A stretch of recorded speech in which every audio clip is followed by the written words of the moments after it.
શ્રી સ્વામિનારાયણ ભગવાનની જય.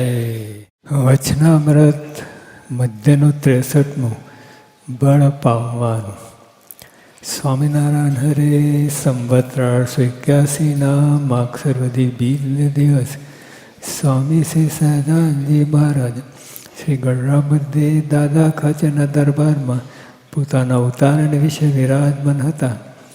સર્વશ્વેત વસ્ત્ર ધારણ કર્યા હતા અને પોતાના મુખારની આગળ ભજનાનંદ સ્વામી શ્રીમદ ભાગવતનો પાઠ કરતા હતા અને પરમહંસ તથા દેશ દેશના હરિભક્તિ સભા ભરાઈને બેઠી હતી.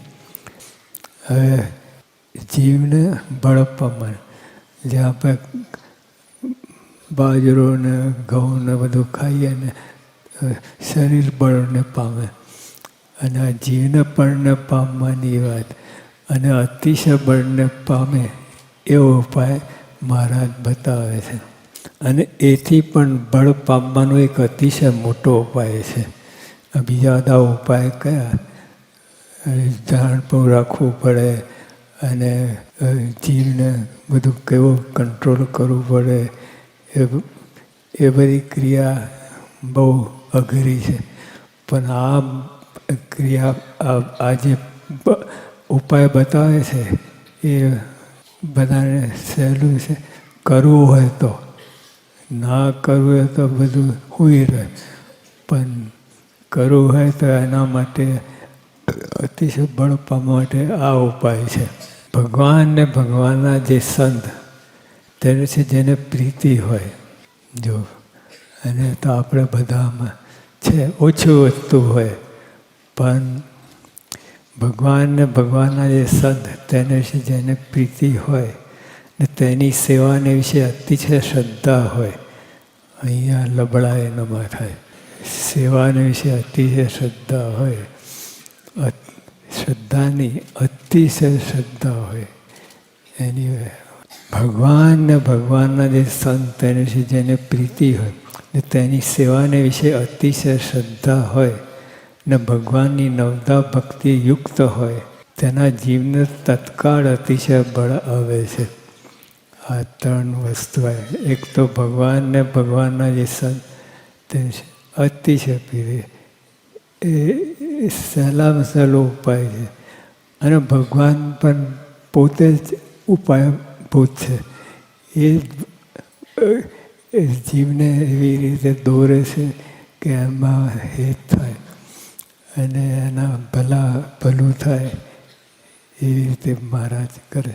ભગવાન ને ભગવાન જે સંત તેને વિશે જેને પ્રીતિ હોય, તેને વિશે જેને પ્રીતિ હોય, અરે આ તો બધું કલમ મળતી આવે આપણને, ને તેની સેવાને વિશે અતિશય શ્રદ્ધા હોય, ત્યાં બધું જરા ગડબડ થાય છે. શ્રદ્ધા ઓછી વધતી થાય ને તેની સેવાને વિશે અતિશય શ્રદ્ધા, ખાલી શ્રદ્ધા નહીં, અતિશય શ્રદ્ધા હોય ને ભગવાનની નવદા ભક્તિ યુક્ત હોય. બીજા નવદા ભક્તિ એટલે ભક્તિવાળો હોય, ટૂંકમાં ભક્તિવાળો, જેને ભગવાનમાં દ્રઢ આસ્થા હોય, ભગવાન વચ્ચે જ બધું થાય છે એવું જેને કરતા પણ ભાવના હોય, એને તેની સેવાને વિશે અતિશય શ્રદ્ધા હોય ને ભગવાનની નવદા ભક્તિયુક્ત હોય. આવો હોય ત્યારે નવદા ભક્તિ આવે. એક તો ભગવાનમાં કરતા પણ અતિશય દૃઢપણે હોય તો એને સહેજે જ નવદા ભક્તિ આવે. તેના જીવને તત્કાળ અતિશય બળ આવે છે. ઇન્સ્ટન્ટ તત્કાળ અતિશય બળ આવે છે. તો જો આ ઉપાય કરવાનો માટે જીવને બળ પામવાને અર્થે ભગવાન ને ભગવાનના ભક્તિ સેવા બરાબર બીજો કોઈ ઉપાય નથી. મુદ્દો એક તો ભગવાનના સંત મળવા જોઈએ, એ ના હોય તો બધું ભોગ, ગમે આ સાધનો કરે, અતિશય સાધન કરે, હિમાલયમાં જઈને દેહ ગારી નાખે, બધું કરે, બધું નકામું. ભગવાન સંત મળવા જઈએ. પહેલાં પહેલી રિક્વાયરમેન્ટ આ છે, પછી બધું ગાડું હાલે. માટે જેને બળ પામવાને અર્થે ભગવાનને ભગવાનના ભક્તની સેવા બરોબર બીજો કોઈ ઉપાય નથી. એટલે આપણને તો શ્રીજી મહારાજથી લઈને આપણે પ્રમુખ સ્વામી મહારાજ, યોગી બાપા, શાસ્ત્રી મહારાજ, એ તો એમનામાં કંઈ ખામી નથી, એ તો અતિશય બળિયા છે. પણ આપણને આગું પાછું થાય છે. એટલે એ બરાબર સેટ થઈ જાય તો અતિશય બળને પામાય. અને વળી અમારા અંતરની વાર્તા કહીએ છીએ, જે સત્તા રૂપે રહેવું, તેથી પણ ભગવાનને ભગવાનના ભક્ત ભેળે દેહ ધરીને રહેવું એ શ્રેષ્ઠ છે. જો જે આપણને પ્રાપ્ત થયું છે એના ઉપર આવી ગયા અમારે આ બધી સામર્થ્ય, ગૌને આખા બ્રહ્માંડની બધી સામર્થ્યમાં કાંઈ દમ લાગ્યું નહીં. અને આત્મસત્તા રૂપે પણ એમાં મારે કાંઈ મજા ના આવી. આત્મસત્તા રૂપે રહીએ તો બીજાને શું લાભ, એ રીતે. અને પછી મારે કહે કે બેસ્ટ ઉપાય, સારામાં સારો જે આપણે સત્સંગને બધાને પ્રાપ્ત થયો છે એ વાત કરી મારે. સત્તા રૂપે રહેવું તે તો પણ ભગવાનને ભગવાનના ભક્ત ભેળે દેહ ધરીને રહેવું એ શ્રેષ્ઠ છે. એટલે મહારાજ નર્તન ધારી અહીં પૃથ્વી પર પધાર્યા આપણને લાભ આપવા માટે. બીજા અમને કોઈ સ્વાર્થ નહોતો. અક્ષરધામમાં ગરમી થઈ ગઈ હતી એટલે અહીં ઠંડક માટે કોઈ કારણ નથી, કોઈ કારણ નહીં.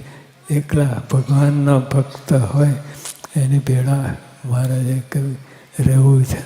માટે દેહ ધરીને ભગવાનને ભગવાનના ભક્તની ભેળા રહીએ ને તેને અર્થે જે સેવા બની આવે તે જ અતિશય શ્રેષ્ઠ સાધન છે. આ જે સત્સંગ મળ્યો છે એની જ વાત છે. આ સત્સંગમાં ભગવાનના સંત એ આપણે પ્રાપ્ત થયા છે. એટલે એમના સંબંધે આ બધા હરિભક્તો, બધા સંતો એ જે યોગમાં એની સેવા મહારાજને પહોંચે એ સેવા. તમે જે સેવા કહી પ્રમુખ સ્વામીને પહોંચે, એ શાસ્ત્રીમાં યોગી આપણને પહોંચે, તો હરિભક્તોની સેવા કરો પણ એ સેવા પહોંચે મારે. અને શાસ્ત્રીમાં યોગી આપવા પ્રમુખ સ્વામી મારે એમને તો એવું હરિભક્તોની સેવા કરો એ અમારી સેવા બરાબર એથી વિશેષ છે, એમને ગમે છે. અને જ્યારે જીવને અંત સમૂહ આવે ત્યારે અનંત જાતની આદિને વ્યાધિ પ્રગટ થાય છે. અંત સમય આવે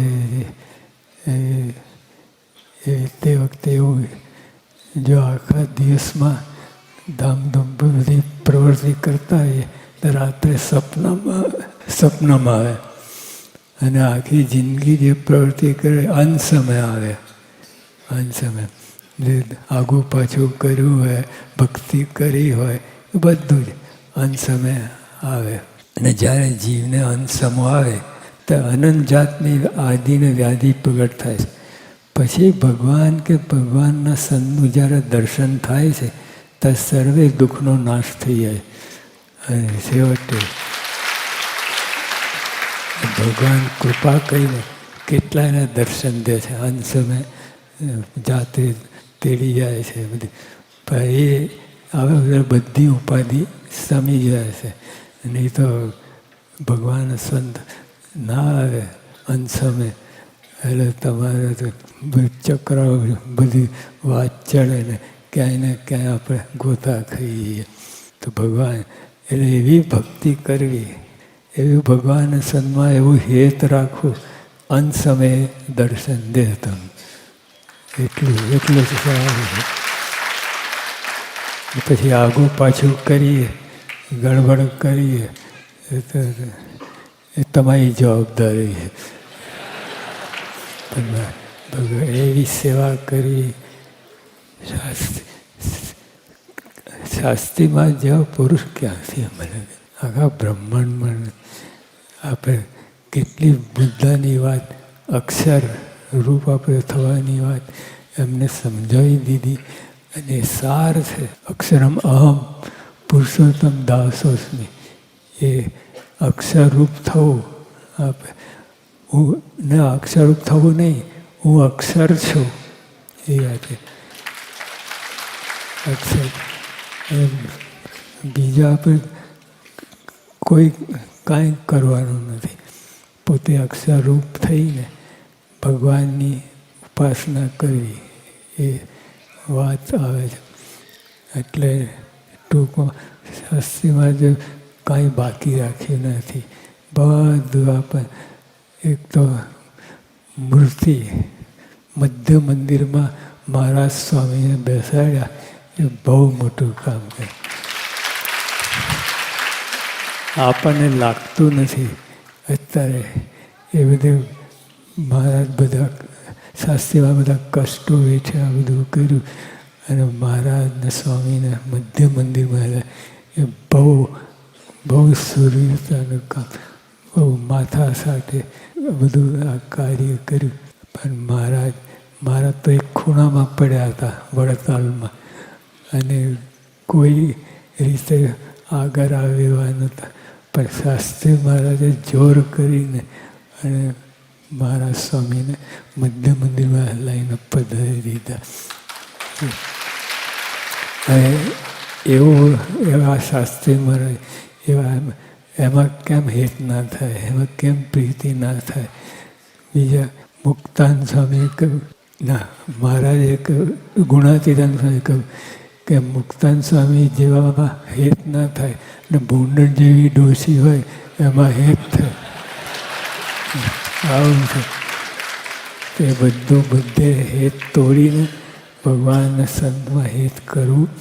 અને કરાય એવું છે, તમે જરાક ધ્યાન આપો ને તો મહારાજ સ્વામી શાસ્ત્રીમાં યોગીઓમાં પ્રભુષમાં એમાં બીજે ક્યાંય વૃત્તિ જાય જ નહીં એવું છે. જો બરાબર થોડું ધ્યાન આપીને અંતરદ્રષ્ટિ કરીને શ્રદ્ધાપૂર્વક આ ગોઠવણ થઈ જાય એવું છે. અને મહારાજ અંત સમયે મહારાજ સ્વામી દર્શન દે અને કામ થઈ જાય. ને ભગવાનના ભક્ત છે તે તો પછી બીજી વાત કરી. આપણે સંતમાં ને એમાં બધા હેત રાખીએ, પણ હરિભક્તોને ટલ્લા મારીએ. હરિભક્તોને ગડબડ, અંદર ઈર્ષા માન હોય, કોઈને ગાંઠે નહીં, કોઈ નમે નહીં. એ બધું એ જો મહારાજ એ વાત કરે છે. અને ભગવાનના ભક્ત છે તે તો કેવળ બ્રહ્મની જ મૂર્તિઓ છે. તેને વિશે તો મનુષ્યભાવ લાવવો જ નહીં. જો સીલ મારી દીધી, બધી પ્રકારની સીલ મારી, કે એમાં તો હરિભક્તિ નિષ્ઠાવાળો હોય એમાં મારી ગયો. અને ભગવાનના ભક્ત છે તે તો કેવળ બ્રહ્મની જ મૂર્તિઓ છે. એવો ભગવાનનો ભક્તનો મહિમા મોટો છે. અને ભગવાનના ભક્ત છે તે તો કેવળ બ્રહ્મની જ મૂર્તિઓ છે. એને વિશે તો મનુષ્યભાવ લાવવો જ નહીં. જે આ રૂઢી રીત છે, શુભ રીતે છે, આપણે આ સમજીએ એટલે મજા. ગમેલી ઉપાધિ હોય, દુઃખથી ઘેરાયેલા હોય, બધું, પણ બધા આ સમજણ હોય ને તે એને કોઈ રીતે વાંધો ના આવે. એ ગમે એવી પરિસ્થિતિમાંથી પસાર થાય અને આનંદપૂર્વક, બીજા રડતા થાય, આપણે આનંદપૂર્વક આ સમજણથી. અને ભગવાનના ભક્ત છે તે તો કેવળ બ્રહ્મની જ મૂર્તિઓ છે. એની વિશે તો મનુષ્યભાવ લાવવો જ નહીં.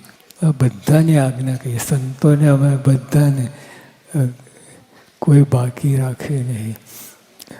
મહારાજ પોતે જ વાત કરે છે. એટલે આપણે વાત કરીએ, બીજાને અર્થે કરીએ, સંગ્રહી રાખીએ બધી વાતો, અને બોમ્બ ગોળા છોડીએ બીજા ભાઈ ભક્ત. પોતાને તો કાંઈ વર્તાની વાત જ નહીં. એ પોતાથી શરૂઆત કરવી. એટલે આપણે એવી દ્રષ્ટિ કેળવી, બધા બ્રહ્મની મૂર્તિઓ જ છે. યોગી આપે તો શું વાત કરી? હે શાસ્ત્રી મહારાજ, પ્રાર્થના મેળવવા પ્રાર્થના. હે શાસ્ત્રી મહારાજ, તમારા સંબંધવાળો ગમે તેવો હોય, શું લિમિટ આવી હદ પારની, તમારા સંબંધવાળા ગમે તેવો હોય એ તો બરાબર, તેના માથાના મુકટ માનીએ.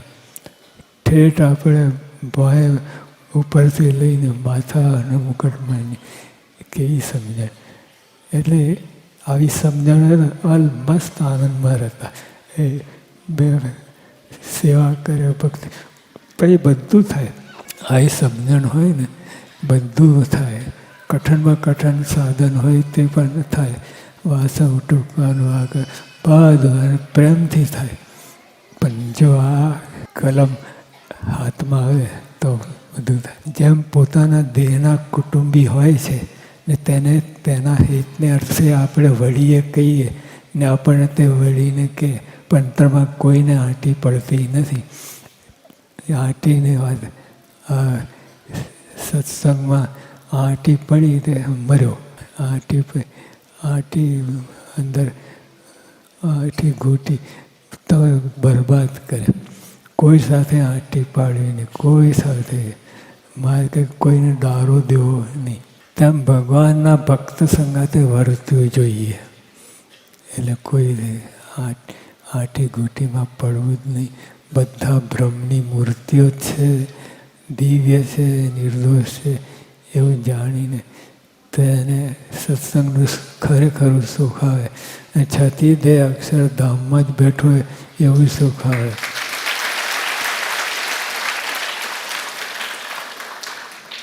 અને જેને ભગવાનને ભગવાનના ભક્ત સંગાતે આંટી પડી જાય છે, જો એની વાત કરી, તે તો અમને દીઠો પણ ગમતો નથી. ભગવાન દીઠો ભગવાનના ધામમાં કેવી રીતે રહેવું? જે વ્યક્તિ હોય એ આપણે કોઈના ઘરમાં જવું હોય, પણ એ વ્યક્તિને આપણા દર્શનથી, આપણા દેખાવથી એને ગમે જ નહીં. મોડું ફોડ એના ઘરમાં પ્રવેશ કેવી રીતે કરવું? તો મહારાજે કહ્યું કે આવી જેને આંટી ભગવાનના ભક્ષનાથે આંટી પડી જાય છે તે તો અમને દીઠો પણ ગમતો નથી. તો આગળ ક્યાં વાત? તો એમના ધામમાં કેવી રીતે બેસાય?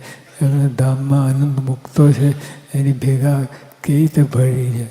તે તો અમને દીઠો પણ ગમે. અને તે ઉપરથી રીસ પણ કોઈ દિવસ ઉતરતી નથી. લો એથી આગળ રીસ એ તો હદ કહેવાય. ભગવાનને આવી વાત મહારાજ પોતે જ વાત કરે છે. અને જેને ભગવાનના ભક્ત સંગાતે આંટી પડી જાય છે તે તો અમને દીઠો પણ ગમતો નથી. ને તે ઉપરથી રીસ પણ કોઈ દિવસ ઉતરતી નથી. અને આ સંસારમાં પંચ મહાપાપના કરનારો કોઈ દિવસ છૂટકો થાય, પણ ભગવાનના ભક્તના દ્રોહ કરનારાનો કોઈ દિવસ છૂટકો થતો નથી. માટે ભગવાનના ભક્તની જે સેવા કરે તે બરાબર કોઈ પુણ્ય નથી. બસ સેવા મંડી પડો ને, બીજું હતર ઉપાધિ વહોરીને જાતે ઓળીને ઉપાધિ ઓળીને હવે શું કામ છે? આ સીધો માર્ગ છે. ભગવાનના ભક્તની સેવા કરવા મંડી પડો. યોગી બાપા કહેતા કે બીજું કાંઈ ના આવડે, પણ ભગવાનના ભક્તની સેવા કરવા મંડી પડે એ આગળ આવી જાય. માટે ભગવાનના ભક્તની જે સેવા કરી તે બરાબર કોઈ પુણ્ય નથી, ને ભગવાનના ભક્તનો દ્રોહ કરવો તે બરાબર કોઈ પાપ નહીં. માટે જેને પોતાના જીવને બળવાન કરવો હોય, શરીરને બળવાન કરવા, ઘઉં ચોખા લાડુ ખાય, શરીરને બળ પમાય, તે જીવને બળવાન કરો. શરીરની જેમ જીવ વધારે અગત્યનું છે. માટે જેને પોતાના જીવને બળવાન કરવો હોય તેને તો ભગવાન કે ભગવાનના ભક્તને મન વચને શુદ્ધ ભાવે કહીને સેવા. ન્યાય સુંદર વાત આવી એટલે એ પ્રમાણે વર્તી બધું સાર આવી જાય. હવે આપણા હાથમાં જ છે, બીજા કોઈ ના છે. ભગવાન તો આપણને ચાવી આપી દીધી, હવે એને વાપરવી એ આપણું કામ છે. ના વાપરવું, આળસ કરીને હોઈ રહ્યો તો ભલે. ઇતિ વચનામૃતમ એ રીતે મધ્યનું 63મું વચનામૃત થયું. સદાનંદ સ્વામી મહારાજ.